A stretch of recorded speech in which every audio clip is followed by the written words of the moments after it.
Alas. Hoy, en Alas, decolamos con el Boeing 707. En 1952, la compañía Boeing arriesgó todo en un revolucionario transporte de reacción y ganó. Desde entonces, este poderoso avión ha servido a los presidentes como el Fuerza Aérea 1. Como avión radar, tuvo un papel vital en la victoria de las fuerzas norteamericanas durante la Guerra del Golfo Pérsico, pero más que nada como una aeronave para transporte civil. Ha llevado al público en general a todos los rincones del mundo. Hoy, vuele alto con el Boeing 707 en Alas.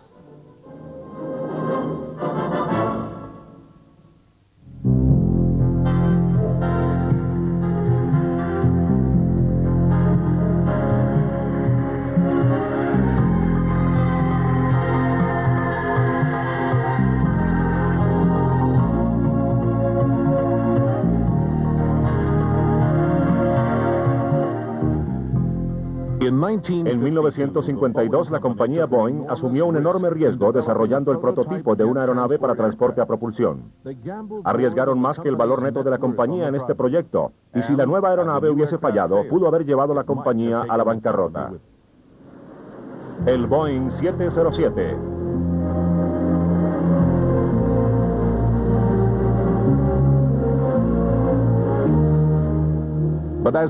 Pero como sabemos, la familia 707 terminó representando uno de los más fructíferos y exitosos acontecimientos en la historia del transporte aéreo.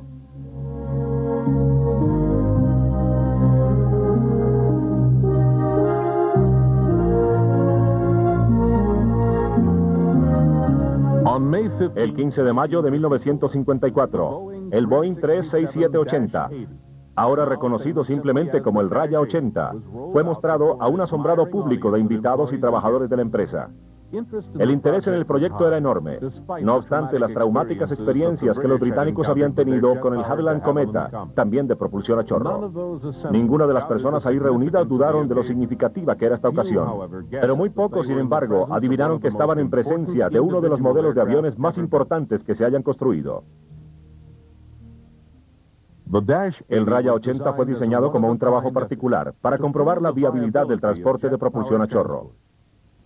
Auxiliados por sus experiencias con bombarderos jets, el equipo de diseñadores del Boeing desarrolló un avión totalmente nuevo y revolucionario.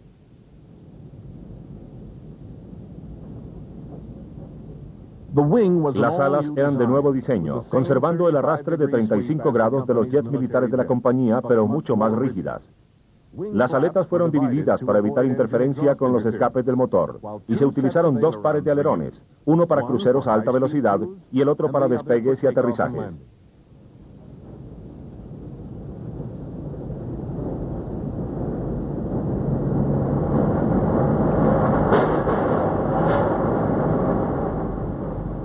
Un tren de aterrizaje de 3 ruedas fue adoptado. Tenía 2 pares de ruedas principales que se retractaban en el fuselaje.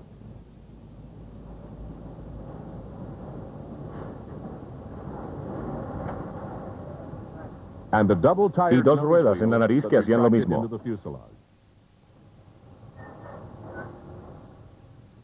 El Raya 80 tenía 4 turbomotores JT3 de Pratt & Whitney, montados en una cápsula, pendiendo debajo y hacia adelante del ala. Estos eran la contraparte civil de los motores del B-52. El montaje individual de los motores daba no solo una mejor distribución de peso, sino que radicalmente simplificaba su mantenimiento. Unos paneles laterales engoznados a las barquillas facilitaban el acceso a toda la planta energética. Las pruebas comenzaron casi inmediatamente, pero el 22 de mayo el Raya 80 sufrió un retraso con el colapso de su tren de aterrizaje de babor. Aunque los daños estructurales no fueron graves, el programa se retardó 6 semanas mientras efectuaban las reparaciones.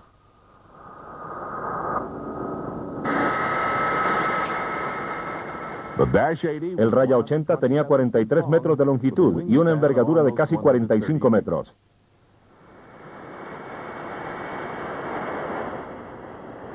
La cabina acomodaba al piloto, copiloto y navegante, pero no había cupo de sillas para pasajeros. Como nave experimental tenía pocas comodidades. La parte interna del fuselaje estaba vacía y tenía muy pocas ventanas en la cabina. Boeing había desarrollado secretamente durante 2 años el avión y tenía una idea muy clara de lo que quería.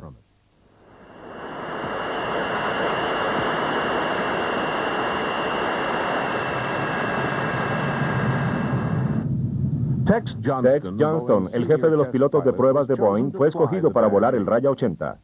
Su tardío vuelo inicial se efectuó el 15 de julio de 1954.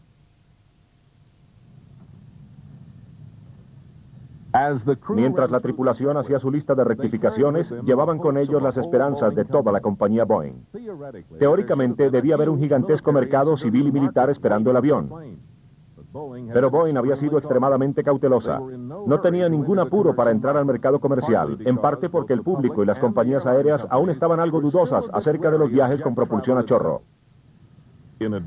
Además, la compañía estaba ocupada desarrollando y construyendo bombarderos para los militares.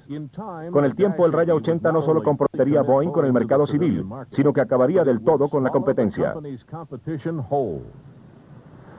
La Junta de Directores de Boeing tomó la decisión de construir el avión el 22 de septiembre de 1952.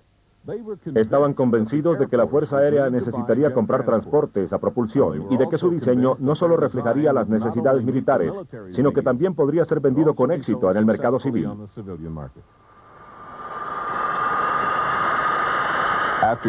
Después de utilizar solamente 700 metros de pista, sus 4 ensordecedores motores elevaron al Raya 80.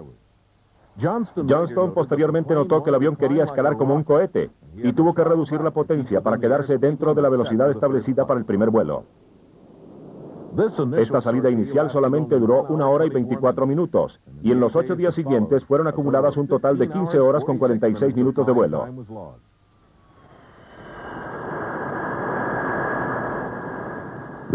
Las siempre crecientes velocidades de los aviones de caza y la emergencia de los nuevos bombarderos a propulsión significaba que estas naves tendrían que aminorar su velocidad y descender para reabastecerse desde los tradicionales tanqueros de motores de pistón.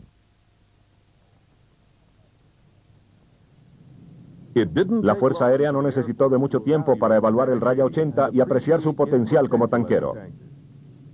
El reabastecimiento aéreo de combustible se había convertido en algo muy importante, en particular por el crecimiento de las flotillas de jets de caza durante el conflicto coreano, y los tanqueros en existencia eran totalmente inadecuados. Sin duda alguna que un tanquero a propulsión de chorro era necesario, lo que convertía al Raya 80 en el avión correcto en el momento adecuado.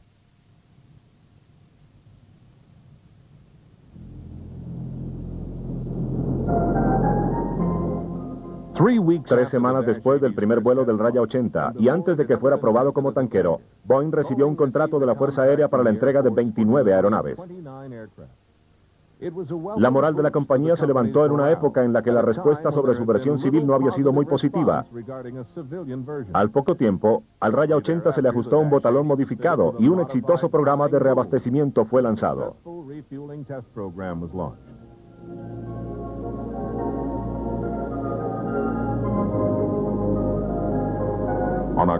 El 5 de octubre de 1954 nació el KC-135.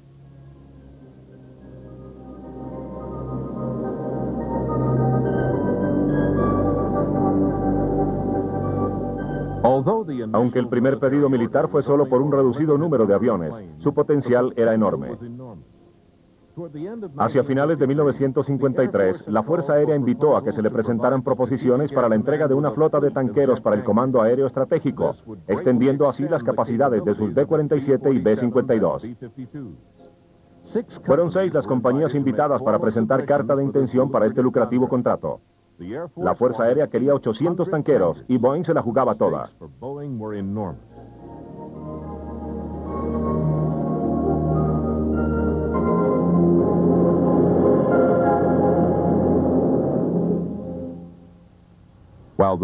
Mientras el Raya 80 continuaba sus pruebas, la producción del KC-135A comenzaba en la fábrica de Boeing en Renton. Aunque en esos días no podía ser previsto, este modelo continuaría rodando en su línea de producción durante los siguientes 10 años. Se llegaron a construir nada menos que 732 de estos KC-135A. Los modelos A tenían motores aún más poderosos, los J-57 turbopropulsados de Pratt & Whitney. Con hasta 21 tanques, su capacidad para cargar combustible había sido considerablemente aumentada. También podía ser configurado para llevar hasta 160 soldados o 40.000 kilos de carga. Por la importancia estratégica de las capas polares, una versión fue construida especialmente equipada para operar bajo condiciones polares. La nave le permitía a la tripulación vivir en esta durante varias semanas consecutivas independientemente del apoyo terrestre. Estaba equipada con un salón, camarotes y alacenas para guardar comida. El primer estratotanquero KC-135A salió de Renton el 18 de julio de 1956. El KC-135A básico era muy similar al prototipo del Raya 80, manteniendo las mismas dimensiones.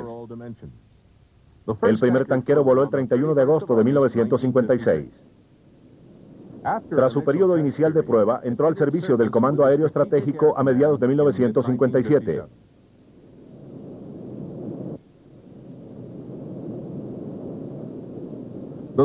El sistema de reabastecimiento de combustible por medio de botalones del estratotanquero fue inventado por Boeing. El botalón de 9 metros estaba construido de tubos concéntricos y puede ser extendido hasta 16 metros. La conexión es controlada desde el tanquero por el operador del botalón, quien volando posiciona el aparato. Después de hacer contacto con la nave receptora, el combustible es bombeado desde los tanques a través de una serie de válvulas y un regulador de presión hacia el botalón y posteriormente al receptor. Los botalones para velocidades normales pueden ser intercambiados por botalones de alta velocidad para acomodarse a aviones tales como el SR-71 Blackbird. El contrato de la Boeing con la Fuerza Aérea le dio a esta la seguridad financiera que necesitaba para continuar su campaña de ventas hacia el lucrativo mercado civil, donde otro vástago del Raya 80, el 707, estaba a punto de establecer su marca. Si nunca lo había hecho antes, las primeras veces se necesitaba algo de sutileza. Muchos de esos individuos se pondrían algo nerviosos en lugar de relajarse y así no podían hacerlo. Había que darle algo de impulso, tener la velocidad correcta cuando uno se acercaba a la canasta receptora y darle un golpe, así entraría para hacer una buena y sólida conexión. Alas continúa en The Discovery Channel.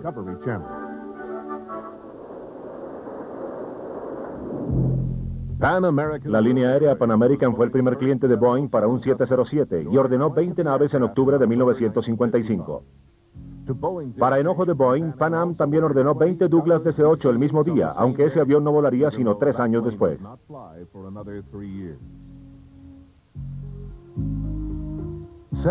El servicio de los 707 fue lanzado el 26 de octubre de 1958, cuando Pan Am voló con 111 pasajeros de Nueva York a París.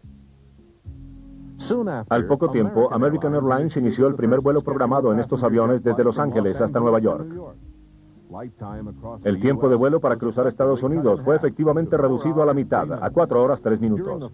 Durante los primeros 18 días de servicio, la American llevó a casi 4.000 pasajeros en vuelos que iban llenos en el 99% de su capacidad. La utilización de puertas en cada extremo de la cabina significaba que los pasajeros podían abordar y desembarcar rápidamente. Aunque esto era considerado ventajoso, se necesitaban algunos cambios mayores en el diseño y operación de los aeropuertos. Los primeros 707 fueron denominados 707-120. El 120 había sido asignado a rutas domésticas, aunque Pan Am los adoptó para sus vuelos transatlánticos. La cabina acomodaba 121 pasajeros de primera clase, o 179 en económica. Con la llegada de los 707 de largo alcance, la mayoría de la serie 120 fue relegada al servicio doméstico. El amplio fuselaje y superioridad del 707 rápidamente se popularizó tanto entre los pasajeros como entre las tripulaciones. Obviamente habían ventajas de poder volar sobre sistemas tormentosos que no podían ser superados por los aviones convencionales de hélices. Los vuelos eran más rápidos, más cómodos e indudablemente más seguros. La cabina proveía espacio para el doble de pasajeros que los antiguos Constellation de Lockheed podían llevar.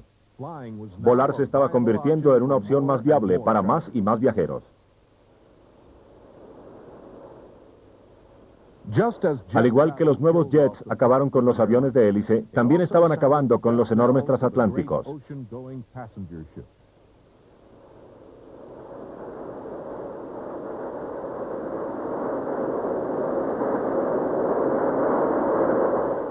Una revolución en el transporte había comenzado. La competencia entre los Douglas DC-8 y el Convair 880 y los varios jets europeos se tornó intensa. Boeing se vio forzada a embarcarse en un programa de modernización que hizo que la inversión original de $15 millones pareciera pequeña. Ahora el riesgo ascendía a $100 millones.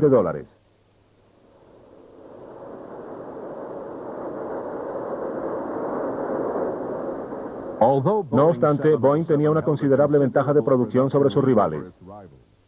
Douglas había traído un considerable interés sobre su DC-8, prometiendo mayores posibilidades de carga, mayor alcance y motores más poderosos. Mientras que Pan Am y American volaban los 707-120, el desarrollo de otra importante versión estaba siendo iniciado.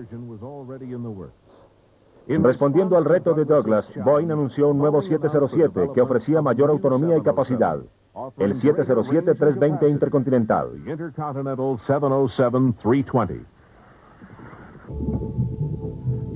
Dentro de un tanque hidrostático de pruebas, el fuselaje del 707-320 Intercontinental fue sometido a 50.000 ciclos de vuelo, o el equivalente a 40 años de servicio. Mientras estaba sumergido en el tanque, el fuselaje fue intencionalmente rasgado y luego sometido a ciclos de presiones altas y cargas pesadas fuera de lo normal. Sorprendentemente, el cuerpo destrozado soportó este castigo sin sufrir daños adicionales.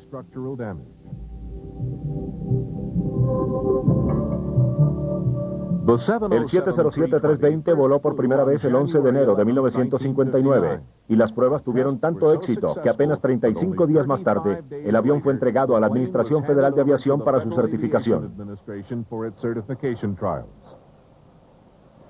Bajo el calor desértico de la base Edwards de la Fuerza Aérea, el Intercontinental fue enfrentado a todas las pruebas posibles. El avión no podía llevar un solo pasajero hasta que recibiera su certificado meritorio de vuelo de la AFA.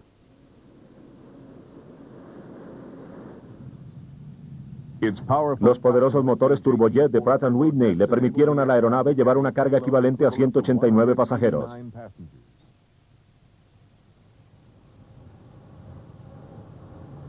En uno de los últimos retos impuestos por la AFA, tanques de lastre fueron instalados en la cabina y llenados con agua hasta aproximar el peso de 180 pasajeros o 20.450 kilos. Otras 9 toneladas le fueron sumadas, aumentando el peso total de la nave a 144.000 kilos. Era una intimidante prueba para el equipo de diseñadores de Boeing.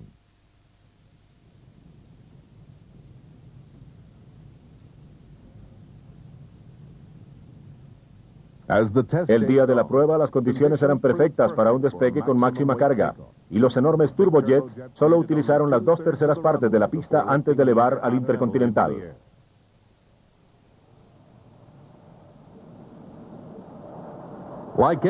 Como toda cosa cara, el 707-23 venía con una opción.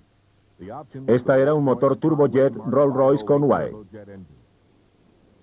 La Boeing fue una de las primeras compañías en elegir esta opción, más que nada porque era un producto británico, y la decisión de haber comprado el 707 norteamericano en lugar de una nave inglesa habría sido controvertida.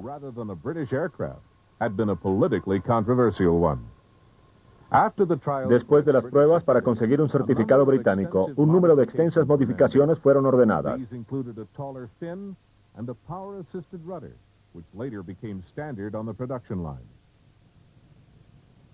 El primer verdadero vuelo intercontinental de la era del jet fue el vuelo final probatorio bajo condiciones operativas de las aerolíneas. Un 707-320 intercontinental, brillando con los colores de Boeing, se dirigió hacia Roma, Italia. William Allen, presidente de la Junta Directiva de Boeing, tenía buenas razones para sonreír.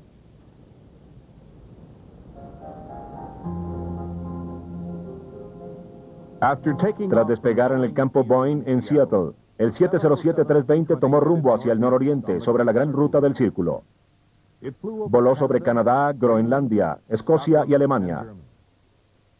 Durante casi todo el trayecto, la nave voló a Mach .78 y con una máxima altitud de 39.165 pies. Aterrizó en Roma solo 11 horas y 6 minutos después de haber despegado. En ese momento, este viaje era el más distante intentado por una nave de esta clase. Al día siguiente, el avión prosiguió su vuelo hacia París, Frankfurt y Bruselas, antes de aterrizar en Heathrow para pasar la noche.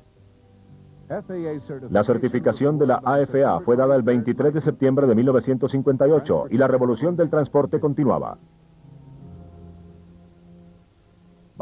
Para finales de 1958, los trabajadores de Boeing en Renton estaban construyendo aviones jets para las aerolíneas de 11 naciones.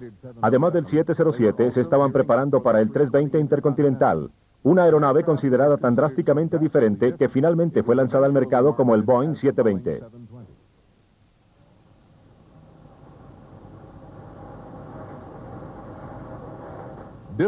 Frecuentemente, diferentes modelos eran ensamblados paralelamente. Las marcas de las aerolíneas daban las pistas. Aerolíneas Sudafricanas hizo pedidos del Intercontinental, igual que la Varig brasileña. Al mismo tiempo, un avión de Lufthansa estaba siendo ensamblado con los motores Rolls-Royce Conway. Esta versión se volvió tan popular que al poco tiempo Boeing la puso en el mercado como el 707-420. Las entregas se aligeraron y los 707 en cada una de sus líneas siguieron en rápida sucesión. El número 100 de los 707 que salió de la fábrica con los colores de Air India era otro 707-420. A finales de 1959, 720 de alcance medio eran volados por American Airlines.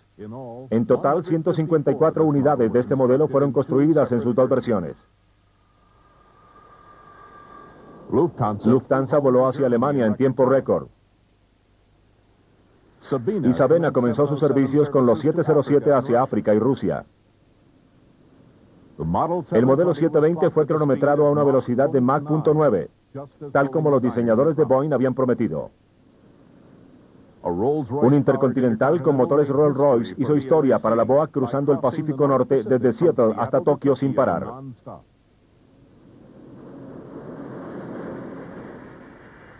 Air France puso sus modelos 320 en su ruta transatlántica.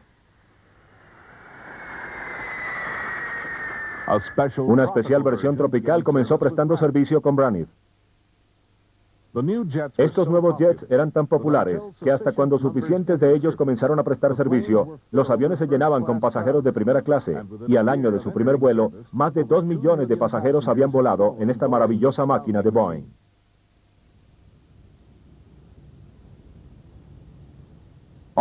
La línea australiana Qantas inauguró un servicio desde Sydney hasta San Francisco. Esta fue solo una de las tantas nuevas rutas abiertas por las aerolíneas del mundo con el arribo de este nuevo avión.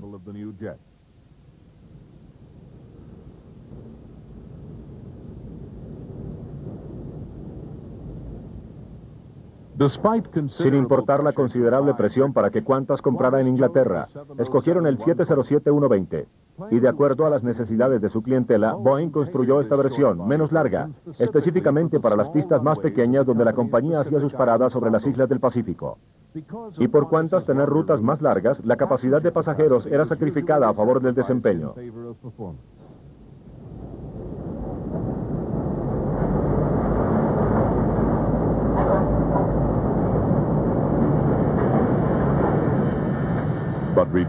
Pero estas reducidas cargas de pasajeros eran recompensadas por las mejoras hechas al avión para alcance y velocidad.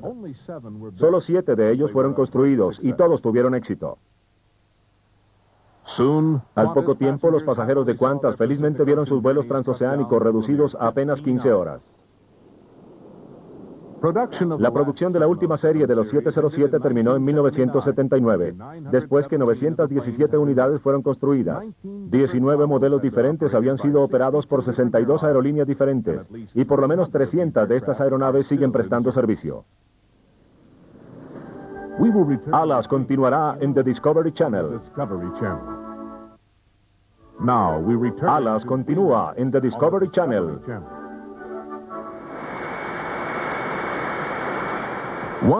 Una de las señales más claras de que la edad del jet había llegado para quedarse ocurrió en diciembre de 1959, cuando el 707 de la Fuerza Aérea Norteamericana, ahora el C-137A, aterrizó en Roma. El avión con el presidente Eisenhower a bordo realizaba una misión conocida como Operación Monzón. El presidente visitaría 11 países en solo 19 días.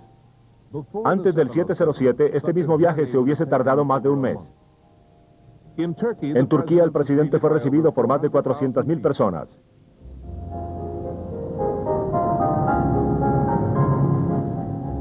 En India, Eisenhower realizó uno de sus sueños cuando visitó el Taj Mahal con el presidente Nehru.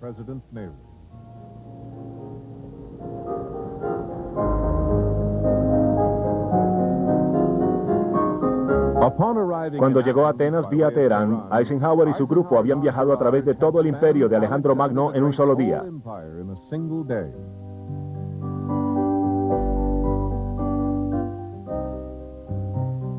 Su viaje lo llevó a través de Francia, España y Marruecos, antes de regresar a los Estados Unidos. Fue un viaje lleno de triunfos y era recibido por multitudes en todas partes. Pero el significado de este viaje iba más allá de la diplomacia. Para millones de personas habría un mundo de posibilidades, y desde entonces los turistas han estado repitiendo las experiencias de Eisenhower.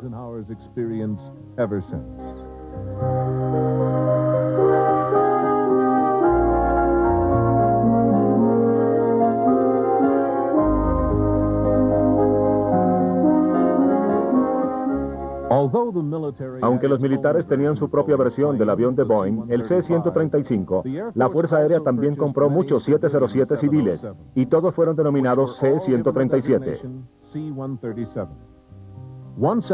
Ya estando en la flota para personalidades, estos aviones de la Fuerza Aérea adquirieron fama, llevando a los presidentes de Estados Unidos por todo el mundo.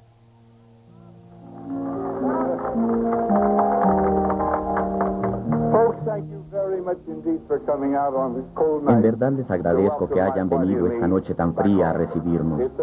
Me da mucho gusto estar de nuevo en casa. Quiero recordarles que esta mañana desayunamos en Madrid, almorzamos en Casablanca y ahora estamos en casa, a una hora que para nosotros es para levantarnos. Así que entenderán por qué este no es momento para un discurso muy informativo.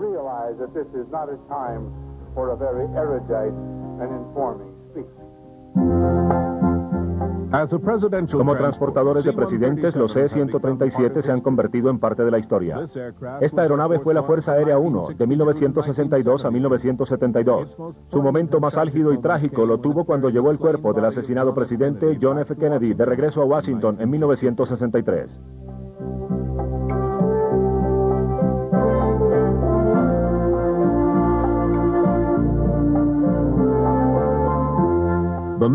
El nombre de Fuerza Aérea 1 ya ha sido traspasado a otras estructuras aéreas, pero es en realidad la señal de radio que se utiliza solamente cuando el presidente está a bordo.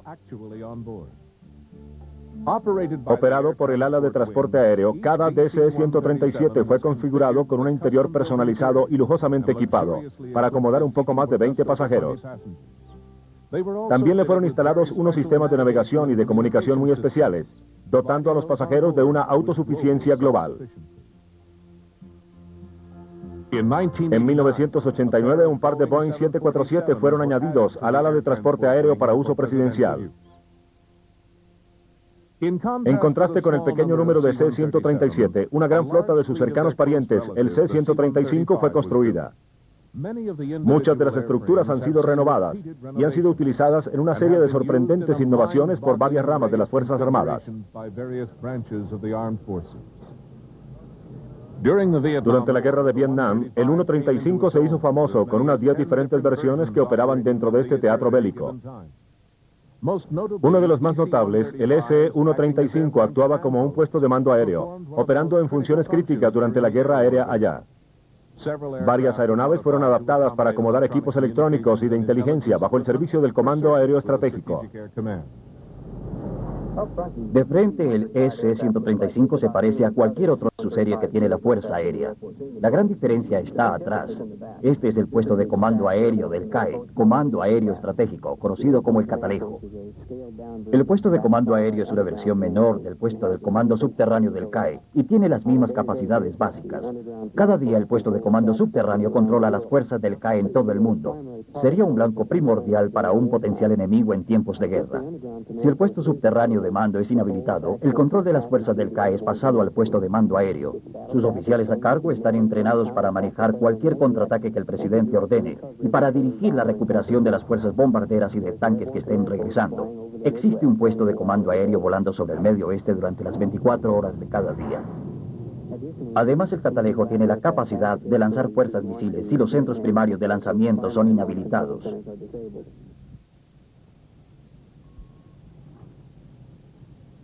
Por lo menos 40 aeronaves han sido modificadas en algún momento a las normas establecidas del SE-135. Han sido dotadas con grandes variedades de equipos y utilizadas para miles de misiones. De todos estos, los misteriosos aviones Catalejo quizá hayan sido los más importantes. Listos para despegar. Las comunicaciones son el elemento clave para mantener el mando y control de las fuerzas. Los Catalejo están equipados con radios que cubren un amplio espectro de frecuencias, incluyendo el sistema de comunicaciones por satélite de la Fuerza Aérea. Al tocar un botón, nuestro comando puede hablar con cualquier base del CAE. El Catalejo SE-135 era tripulado por un equipo de 16 personas, incluyendo una tripulación de vuelo de 5 a 10 técnicos y un oficial de alto mando. Grupo de batalla, el general Bachmann está a bordo. Los aviones pueden ser mantenidos en el aire indefinidamente, capaces de recibir abastecimiento de combustible de los bombarderos de la CAE a través de botalones, y también están equipados con puntos normales de reabastecimiento. Los SE-135 de la Fuerza Aérea han tenido 8 versiones diferentes, y por las misiones de naturaleza draconiana de Catalejo, su cuidado y mantenimiento son intensivos. Interruptor de batería. Emergencia. Pregunta a tierra. Tierra, piloto, listo en 3. Entendido, señor. Listo en popa y proa, número 3. Girando 3. Rotando. Fuera luces.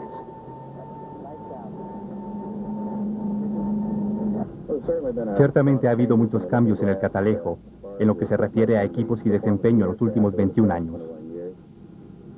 Pero la misión básica de proveer un elemento de control para un comando de supervivencia no ha cambiado. Yo creo que su logro más grande es que ha estado volando continuamente durante 21 años, y eso se debe a un gran grupo de personas muy dedicadas. Tenemos extraordinarias tripulaciones, grupos de batalla, pero más que nada han sido aquellos quienes lo mantienen, que han permitido que esto suceda. Trabajan las 24 horas del día para que sigamos manteniendo este ritmo y podamos cumplir nuestros compromisos.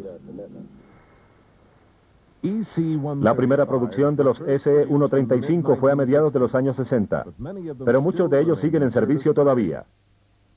Algunas de sus actuaciones históricas incluyen haber servido como el puesto de comando táctico durante el ataque aéreo a Libia en 1986, haber confirmado el desastre nuclear de Chernobyl, interceptando las comunicaciones rusas, y más recientemente siendo parte clave durante la operación Tormenta del Desierto.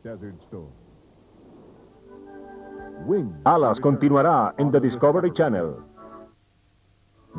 Alas continúa en The Discovery Channel.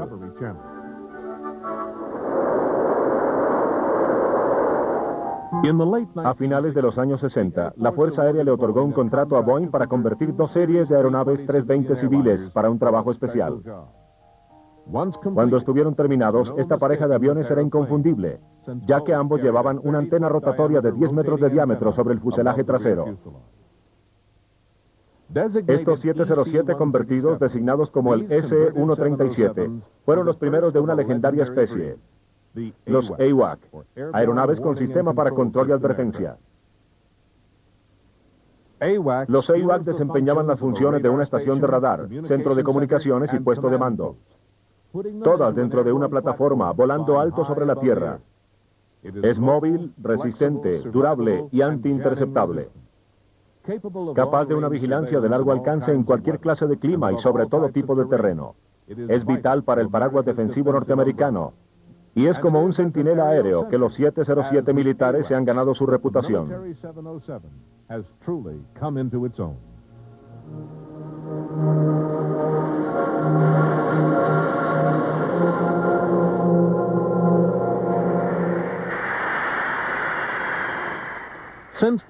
Desde mediados de los años 60, la Fuerza Aérea Norteamericana constantemente ha mantenido y mejorado su flotilla de tanqueros KC-135. El momento histórico le llegó a los tanqueros cuando unos motores de ventilación, eficientes en su consumo energético, le fueron instalados. Estos los dotaron de mayor fuerza y una capacidad de encendido instantáneo, y sorprendentemente, el incremento del 30% en su fuerza fue acompañado por un ahorro de combustible del 27%, 85% menos de ruido, y con con emisiones de gases 90% más bajas que antes. Y más importante aún, la reestructuración de ingeniería prolongó la expectativa de vida en cada nave. Los sistemas electrónicos, hidráulicos y de control de vuelo también han sido modernizados como parte de este programa. Algunas de las extrañas versiones del 135 son unas naves de reconocimiento con su distintiva nariz de dedal. Estos espaciosos bulbos alojan un equipo de radar altamente sensitivo. Muchas de estas naves también han sido equipadas con cámaras y antenas de fuselaje. Con estas pueden compilar constantemente la inteligencia tan vital para las operaciones militares modernas. Pero aún más extraño era el SE-135M. La nariz de la nave era grandemente exagerada porque alojaba una antena en forma de platillo de 3 metros de diámetro. Estos aviones fueron convertidos en 1967 y tuvieron un papel fundamental durante los proyectos Apolo. Volando en parejas, estas naves volaban las 24 horas durante los vuelos espaciales tripulados, permitiendo una continua comunicación verbal entre los astronautas y el control de tierra. Además, ayudaban a rastrear las naves espaciales. No obstante tantas extrañas y maravillosas variaciones, sigue siendo el tanquero KC-135 la columna vertebral de la serie 135. Como los aviones fueron remotorizados en 1980, sus habilidades han sido drásticamente incrementadas. Los KC-135RE ahorran hasta $400 millones anualmente, solo con su reducido consumo energético. Necesitando menos combustible para operar, esta economía le da al tanquero la habilidad de descargar mayores cantidades de combustible a las naves necesitadas. Además de los nuevos motores, 33 modificaciones mayores más se han hecho para mejorar la disponibilidad estratégica de las naves. Y más aún, se necesita menos mantenimiento, así las tripulaciones pueden decolar más rápidamente.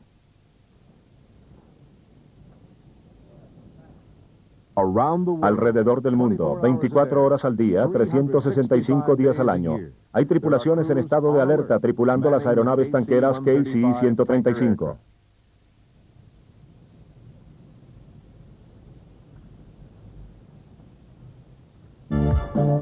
En 1986, los KC-135 reabastecieron la fuerza atacante del F-111 por lo menos 4 veces en la noche, cuando los aviones se dirigían hacia Libia durante el ataque norteamericano a Trípoli. Luego volvieron a llenar los tanques 2 veces más durante su regreso. Sin estos, el ataque no hubiese sido posible, ya que España y Francia habían negado a Estados Unidos el derecho de sobrevolar sus territorios. Además de tanqueros, un SE-135E figuró como puesto de mando táctico durante el ataque. Y finalmente, la evaluación de los daños fue provista por un C-235 con cámaras, que mandaba las evidencias fotográficas directamente a Washington, D.C.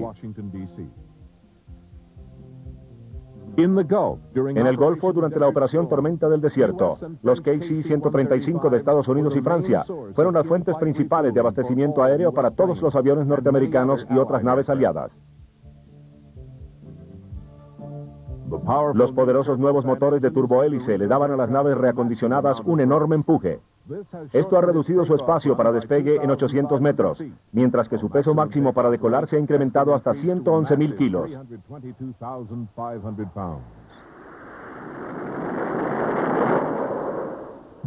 Por razones de su mínimo consumo de combustible, estos motores con turbohélice pueden descargar un 65% más de combustible a 2.500 kilómetros de su base y un increíble 150% más a 4.000 kilómetros de casa. En este momento, el promedio de las estructuras del C-135 solo han volado la tercera parte de sus esperadas 30.000 horas de vida. No hay duda que este avión seguirá volando más allá de su esperado retiro hasta cerca del año 2020.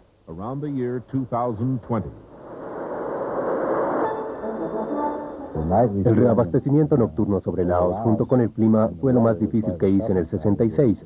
Pero los 135 nos llamaban y nos decían qué tan atrás estábamos. Veíamos las luces verdes, nos acercábamos golpeando la canasta, como la llamaban. Recibíamos la sonda y la empujábamos hasta que la luz verde se prendiera, lo que nos indicaba que recibíamos el combustible. Alas continúa en The Discovery Channel.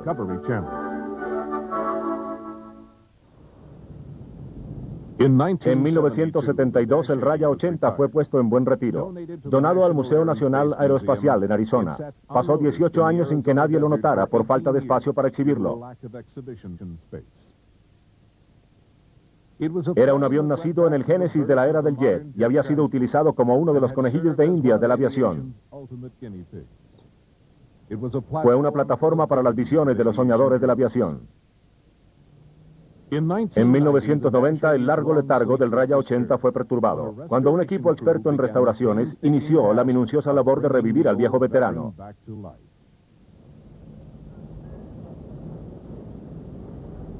Cada remache fue verificado 2 veces. Los antiguos motores Pratt & Whitney fueron totalmente reacondicionados en preparación para su último vuelo.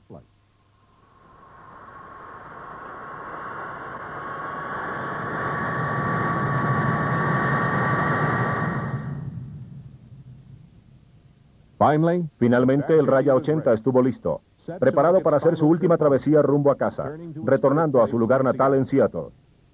Ahí sería restaurado para ser exhibido en el Museo de Vuelos de Boeing. El piloto Paul Bennett y su copiloto Jerry White estaban en los controles.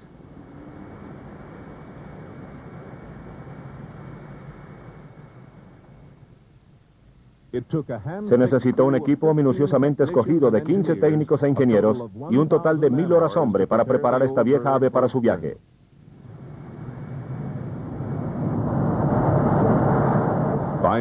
Finalmente, la aeronave más probada del mundo despegó para su último y largo viaje. La mayoría de su tripulación eran apenas unos niños cuando esta maravilla hizo su primer vuelo en 1954. Las pruebas hechas durante sus 2000 vuelos habían escrito un enorme capítulo en la historia de la aviación y habían impulsado la edad del jet hacia el futuro.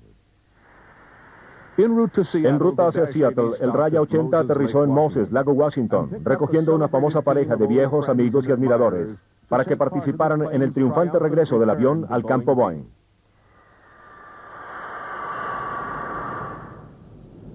El primero en bajar del avión fue nada menos que Tex Johnston, el hombre que fue el primer piloto de la nave 35 años atrás.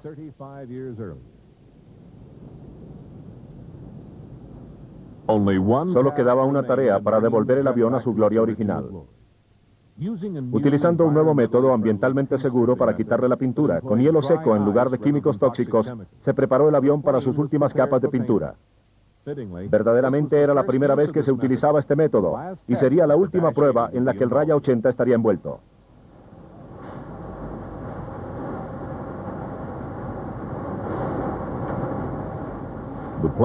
Los colores originales fueron meticulosamente restaurados, y así este viejo amigo estuvo listo para asumir su lugar en los anales de la historia.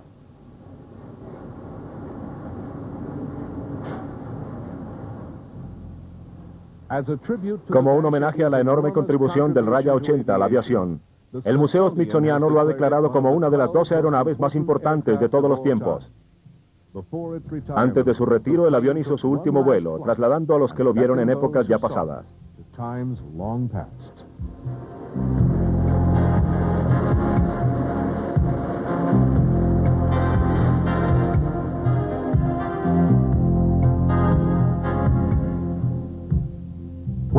Cuando Boeing comenzó su trabajo en lo que se convertiría en el 707, eran solamente unos pequeños partícipes en el mercado de la aviación civil.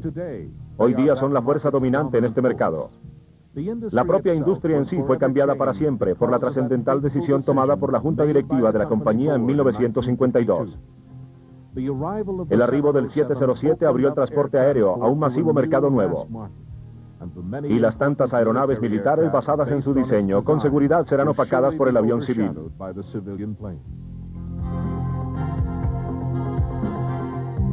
Cuando el Raya 80 voló por primera vez, también lo hizo el mundo. Un mundo que de ahí en adelante sería un lugar extraordinariamente más pequeño y más íntimo.